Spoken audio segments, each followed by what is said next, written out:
হরে কৃষ্ণ, রাধিকা শক্তির কিচেনে আপনাদের সবাইকে স্বাগত। আজকের রেসিপিতে আমি আঙ্গুর রসমালাই বানাবো। রেসিপিটা শুরু করি। প্রথমে আমি 1 লিটার দুধ ফুটিয়ে নেব। এবার আমি 1 বাটি জলের মধ্যে 8 চামচ সাইট্রিক অ্যাসিড গুলে নেব ভালো করে। যতক্ষণ না দুধ কেটে যাচ্ছে ততক্ষণ আস্তে করে সাইট্রিক অ্যাসিডের জলটা মিশাতে থাকবো। একেবারে সব ঢেলে দেবেন না, নাহলে বেশি টক হয়ে যাবে। ছানাটা কেটে গেছে। এবার আমি এটাকে কাপড়ের মধ্যে ছেঁকে নেব। দিয়ে আমি একটা কড়াইয়ের মধ্যে 5 বাটির মতো জল আর 2 বাটি চিনি দিয়ে দিলাম। এটাকে এবার ভালো করে ফুটিয়ে নেব। এই রসের মধ্যে আমি 2 চামচের মতো দুধ দিয়ে দিলাম, যাতে চিনির যে ময়লাটা থাকে না ওটা বেরিয়ে যাবে। আর আমি একটা অন্য গ্যাসের মধ্যে 750 দুধ ফুটিয়ে অর্ধেক করে নেব।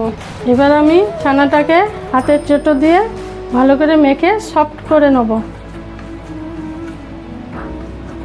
এই দেখুন, এরকমভাবে সফট, দেখবেন দানা দানা না থাকে।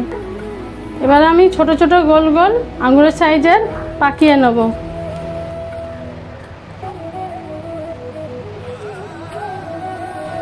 এবার আমি রসের মধ্যে দুটো দুটো করে ছেড়ে দিচ্ছি।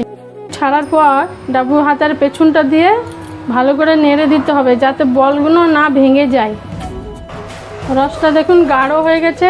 আমাকে একটু হালকা গরম জল 1 চামচের মতন দিয়ে দিতে হবে, দিয়ে আবার নাড়তে হবে। আঙুর মালাইগুলো ডুবে গেছে, বুঝবেন যে এবার হয়ে গেছে। এবার আমি এটাকে হালকা গরম জল দিয়ে হাতে করে ছিটি দেবো, দিয়ে এটাকে বন্ধ করে দেবো। দুধ ফুটে গেছে। এবার আমি অর্ধেক বাটির মতন দুধের মধ্যে চিনি দিয়ে দিলাম, আর 1 চিমটির মতন কেশর দিয়ে দিলাম, দিয়ে একটু নেড়ে দেবো। এবার আমি এই বলগুলোকে ছাঁকনির মধ্যে ছেঁকে নেবো। ছেঁকে নিয়ে একটু রসটাকে টিপে রসটা বের করে দেবো, দিয়ে এটা দুধের মধ্যে ছেড়ে দেবো। আমি কটা খিসা কাঠবাদাম আর কটা খিসা পেস্তা ছড়িয়ে দেবো। এবার আঙ্গুর রসমালাই তৈরি হয়ে গেছে। আপনারা ঘরে বানিয়ে খেতে পারবেন।